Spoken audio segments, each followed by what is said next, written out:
بسم اللہ الرحمن الرحیم۔ امید ہے کہ آپ خیریت سے ہوں گے۔ آپ کے سامنے اس ویڈیو میں عامہ پارہ کا 18واں سبق پیش کیا جا رہا ہے، جس میں سورہ عبسہ کی آیت نمبر 5 سے لے کر 16 کو بیان کیا جائے گا۔ اولاً ترجمہ سماعت فرما لیجیے گا۔ اعوذ باللہ من الشیطان الرجیم، بسم اللہ الرحمن الرحیم۔ اما من استغنى فانت له تصدى وما عليك الا يزكى واما من جاءك يسعى وهو يخشى فانت عنه تلهى كلا انها تذكرة فمن شاء ذكره في صحف مكرمة مرفوعة مطهرة بأيدي سفرة كرام بررة۔ اما من استغنى، جو شخص بے پرواہی اختیار کرتا ہے، فأنت له تصدى، آپ اس کی فکر میں لگے ہوئے ہیں۔ وما علیک الا یزکا، حالانکہ آپ پر کوئی الزام نہیں ہے اگر وہ نہ سنورے۔ واما من جاءک یسعی، اور جو شخص آپ کے پاس دوڑتا ہوا آیا، وہو یخشی، اس حال میں کہ وہ ڈرتا بھی ہے، فانت عنہ تلہی، آپ اس سے بے توجہی اختیار کرتے ہیں۔ کلا انہا تذکرہ، ہرگز ایسا نہ کیجیے، قرآن مجید ایک نصیحت ہے۔ فمن شاء ذکرہ، پس جس کا جی چاہے تو اس سے نصیحت حاصل کر لے۔ فی صحف مکرمہ، یعنی قرآن مجید ایسے صحیفوں میں ہے جو مکرم ہے، مرفوعۃ مطہرہ، بلند ہے اور مقدس ہے، بِأَيْدِي سَفَرَةٍ كِرَامٍ بَرَرَةٍ، جو ایسے لکھنے والوں کے ہاتھوں میں ہیں کہ وہ معزز ہیں اور نیک ہیں۔ امر ثانی یعنی حل لغات سن لیجیے گا۔ استغنا، یہ باب استفعال ہے، صیغہ واحد مذکر غائب، فعل ماضی۔ استغنا عنہ بمعنی بے نیاز ہونا اور پرواہ نہ کرنا۔ تصدی، یہ جو ہے فعل مضارع ہے، صیغہ واحد مذکر حاضر، اور اصل میں تصدی تھا، پھر ایک اس کی تا حذف ہوگی۔ کسی کی فکر میں پڑنا یا در پہ ہونا۔ یسعی، یسعی یعنی کوشش کرنا۔ تلہی، یہ بھی جو ہے باب تفاعل، فعل مضارع صیغہ واحد مذکر حاضر ہے، اور اصل میں یہ بھی تتلہی تھا، ایک تا حذف ہوگی۔ اس کا معنی بھی ہے بے توجہ ہونا، لیکن یہ معنی اس کا بصلہ عن ہوگا، یعنی اس کے بعد اگر عن آ جائے تو اس کا معنی بے توجہی اختیار کرنا ہوگا۔ تذکرہ، یہ نصیحت اور باب تفعیل کا مصدر ہے۔ صحف، یہ صحیفہ کی جمع ہے، ان اوراق کو کہتے ہیں جس میں کوئی تحریر ہو یا کتابوں کو بھی کہا جاتا ہے۔ مکرمہ، یہ بھی باب تفعیل سے، صیغہ واحد مؤنث اس میں مفعول، اور اس کا معنی ہے عزت کرنا، اور باب کرمہ سے کرم یکرم، عزت والا ہونا۔ مرفوعۃ، یہ بھی باب فتح سے، صیغہ اسم مفعول واحد مؤنث صیغہ اسم مفعول ہے، اور اس کا معنی ہے اوپر اٹھانا، بلند کرنا۔ مطہرہ، یہ بھی باب تفعیل سے ہے، صیغہ واحد مؤنث اسم مفعول مقدس صاف ستھرا. سفرہ لکھنے والے، یہ سافر کی جمع ہے، اور باب ضرب سے سفر یسفر سفران اس کا معنی ہے لکھنا، اور یہاں اس سے مراد فرشتے ہیں. برارا یہ بھی جو ہے نا برن یا اسی طرح بارن کی جو ہے وہ جمع ہے، اس کا معنی ہے نیک ہونا. امر ثالث تفسیر. اما من استغنا سے لے کر فانت عنہ تلہا، ان آیات میں اللہ تعالی نے جو سابقہ مضمون چل رہا تھا اسی کو ذکر کیا ہے کہ اس میں آپ صلی اللہ علیہ وسلم کی ایک اجتہادی لغزش کو ذکر کیا گیا ہے. وہ یہ کہ جو لوگ جو ہے نا وہ اپنے آپ کو بے نیاز سمجھتے ہیں، آپ کی تعلیم سے بے رخی اختیار کرتے ہیں اور اپنا تزکیہ نہیں کرتے، ایمان نہیں لاتے، تو آپ جو ہے ان کی فکر میں لگے ہوئے ہیں. اور جو شخص یعنی ایک ایماندار اور وہ دین کا طلبگار بن کر آتا ہے، تعلیم و تربیت حاصل کرنا چاہتا ہے، تو آپ جو ہے اس سے بے توجہی برتتے ہیں اور دوسروں کی طرف مشغول رہتے ہیں. تو ہونا تو یہ چاہیے کہ جو طلب لے کر آیا ہے، جو سیکھنے کے لیے آیا ہے، اس کو مقدم کرنا چاہیے، اور دوسرے جو آپ سے اعراض کرنے والے ہیں ان کو اس کے مقابلے میں ترجیح دیتے ہیں.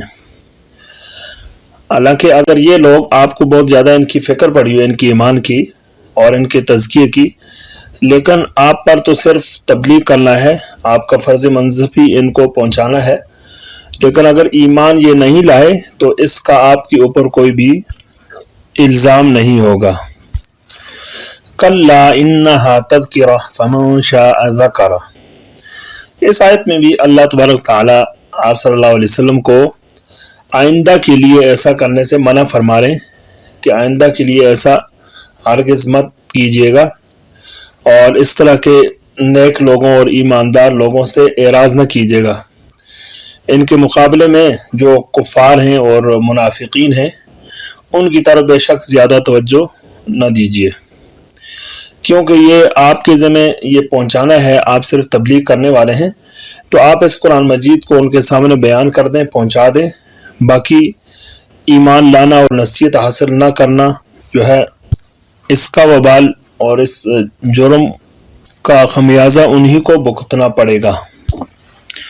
فی صحف مکرمہ مرفوعۃ مطہرہ بایدی سفرہ کرام بررہ. ان آیات میں اللہ تبارک تعالی قرآن مجید کے اوصاف کو بیان کر رہے ہیں. فی صحف مکرمہ مرفوعۃ مطہرہ، یعنی یہ قرآن مجید لوح محفوظ میں ایسے صحیفوں میں لکھا ہوا ہے جو اللہ تعالیٰ کے عام معزز اور مقبول ہیں. مرفوعات یعنی رفیع المکان، اونچی جگہ رکھے ہوئے ہیں، اس لیے کہ لوح محفوظ بھی وہ 7ویں آسمان کے اوپر ہے اور عرش کے نیچے. مطہرات وہ صحیفے جو ہے وہ مقدس ہیں، نہایت جو ہے صاف ستھرے ہیں. یہ یعنی ان تک شیاطین کی اور اسی طرح جنبی، حائض اور نفاس والی عورت اور بے وضو شخص کی رسائی نہیں ہے. بِأَيْدِي سَفَرَةٍ كِرَامٍ بَرَرَةٍ، یعنی وہ صحیفے، وہ قرآن مجید ایسے لکھنے والوں کے ہاتھوں میں ہے کہ جو مکرم ہے اور نیکوکار ہیں.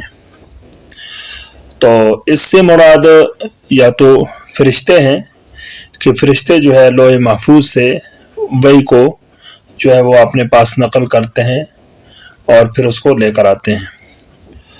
اور اس میں دوسرا قول یہ ہے کہ اس سے مراد انبیاء علیہ السلام ہیں. ان آیات کا خلاصہ یہ ہوا کہ یہ قرآن مجید اللہ تعالیٰ کی طرف سے ہے اور سراسر نصیحت ہے. آپ ان کو کفار کو اور مشرکین کو نصیحت کرتے رہیں اور اس کی فکر میں نہ رہیں کہ یہ کوئی ایمان لاتا ہے یا نہیں لاتا، اس لیے کہ آپ اس سے بری ہیں۔ اب امر رابع یعنی ترکیب سن لیجئے گا، اما من استغنا فانت له تصدع۔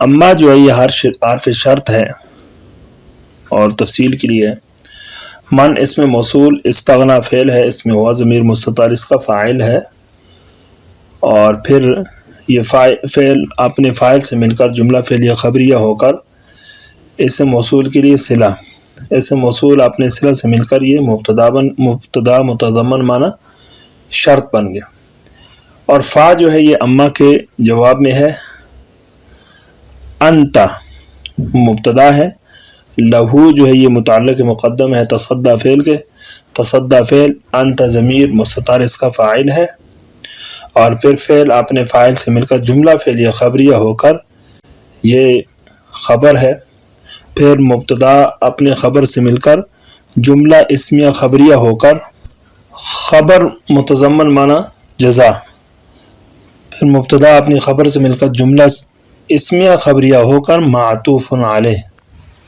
وما علیک اللہ یزکا، واو جو ہے یہ استنافیہ ہے، ما نافیہ، یہ ملغہ ہے، ملغہ عن العمل، اور علیہ کا جار مجرور یہ متعلق ہو جائیں گے الزام ان کے ساتھ، اور یہ متعلق ہو کر خبر مقدم ان ناصبہ، اور یزکا فعل ہے، اس میں ہوا ضمیر اس کا فاعل، فعل اپنے فاعل سے مل کر جملہ فعلیہ خبریہ ہو کر یہ بتعویل مصدر ہو کر مبتدا مؤخر اپنی خبر مقدم سے مل کر یہ جملہ اسمیہ خبریہ ہوا۔ فَأَمَّا مَنْ جَاءَكَ يَسْعَى وَهُوَ يَخْشَى فَأَنْتَ عَنْهُ تَلَهَّى، یہ جو واو ہے یہ عاطفہ ہے، اور اس کا عطف جو ہے وہ اما من استغنا پر ہے، اور آگے جو ہے اما یہ حرف شرط و تفصیل ہے، اور من اس میں موصول، جاء کا فعل ہے، اور اس میں ہوا ضمیر ذوالحال، کاف ضمیر مفعول بھی، اور یسعی یہ فعل ہے اور ہوا ضمیر اس کا فاعل ہے، پھر فعل اپنے فاعل سے مل کر یہ حال اول بن جائے گا، واو حالیہ ہے، اور یخشا ہوا ضمیر مبتدا، یخشا فعل ہے، اس میں ہوا ضمیر اس کا فاعل ہے، پھر فعل اپنے فاعل سے مل کر جملہ فعلیہ خبریہ ہو کر یہ ہوا ضمیر مبتدا کے لیے خبر، اور پھر مبتدا اپنے خبر سے مل کر جملہ اسمیہ خبریہ ہو کر یہ حال ثانی ہوا ضمیر ذوالحال کے لیے، اور ہوا ضمیر ذوالحال اپنے دونوں حالوں سے مل کر یہ فاعل ہوا جاء فعل کا، جاء فعل اپنے فاعل مفعول بھی سے مل کر جملہ فعلیہ خبریہ ہو کر یہ صلہ ہوا مانس میں موصول کا، مانس موصول اپنے صلہ سے مل کر یہ مبتدا متضمن معنی شرط، اور فا جو اما کے جواب میں ہے، اور انت عنہ تلہا یہ پورا جو ہے نا خبر متضمن معنی جزا ہو جائے گا، اور یہ سابقہ معطوف علیہ کے لیے اما من استغنا فانت له تصدع یہ معطوف علیہ بنایا تھا، اور یہ والا پوری آیات جو ہیں یہ اس کے لیے معطوف ہو جائیں گی، جملہ معطوفہ ہوا۔ کلا انہا تذکرہ، کلا جو حرف ردع ہے، انہا حرف مشبہ بالفعل، ہا ضمیر اس کا اسم ہے، اور تذکرہ یہ انہا کی خبر، انہا حرف مشبہ بالفعل اپنے اسم اور خبر سے مل کر جملہ اسمیہ خبریہ استنافیہ ہوا۔ فمن شاء ذکرہ، فا اس میں استنافیہ ہے، اور من اس میں شرط مبتدا، شاء فعل، اور اس میں ہوا ضمیر اس کا فاعل ہے، اور یہاں پر مفعول بھی اس کا جو ہے الاتعاظ یہ محذوف ہے، فعل اپنے فاعل مفعول بھی سے مل کر یہ شرط ہو گیا، اور ذکر فعل اس میں ہوا ضمیر اس کا فاعل ہے، اور آگے جو ہے اس کی ہو ضمیر جو محذوف ہے یہ قرآن مجید کی طرف لوٹ رہی ہے، یہ مفعول بھی، فعل اپنے فاعل مفعول بھی سے مل کر جملہ فعلیہ خبریہ ہو کر یہ شرط کے لیے جزا، شرط جزا مل کر پھر یہ خبر ہوئی مبتدا کے لیے، مبتدا اپنے خبر سے مل کر یہ جملہ اسمیہ خبریہ ہوا۔ فی صحف مکرمۃ مرفوعۃ مطہرہ بأیدی سفرۃ کرام بررہ۔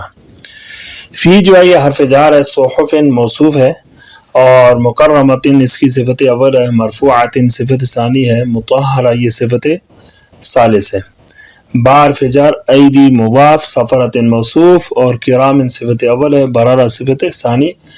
موصوف اپنی دونوں صفتوں سے مل کر یہ مضاف الیہ ہوا، پھر مضاف الیہ مل کر مجرور، پھر جار مجرور مل کر متعلق ہو گیا کائنۃ کے لیے، کائنۃ المخصوف کا، کائنۃ المخصوف اپنے متعلق سے مل کر یہ صفت رابع ہوا۔ موصوف اپنی چاروں صفات سے مل کر یہ مجرور، پھر جار مجرور مل کر جو ہے وہ صیغہ صفت سے مخصوف سے مل کر جو ہے یہ خبر ہو جائے گی انا کے لیے۔ اور یہ اسی طرح اس میں یہ احتمال بھی ہے کہ ہوا ضمیر مبتدا ہو مخصوف اور یہ ساری اس کی خبریں۔ الحمدللہ آج کا ہمارا سبق ختم ہوا چاہتا ہے، امید ہے کہ آپ اس کو سمجھ چکے ہوں گے۔ اللہ تعالیٰ سے دعا ہے اللہ تعالیٰ ہمیں قرآن مجید کو صحیح سمجھنے کی اور اس پر عمل کرنے کی توفیق نصیب فرمائے۔ السلام علیکم ورحمۃ اللہ وبرکاتہ۔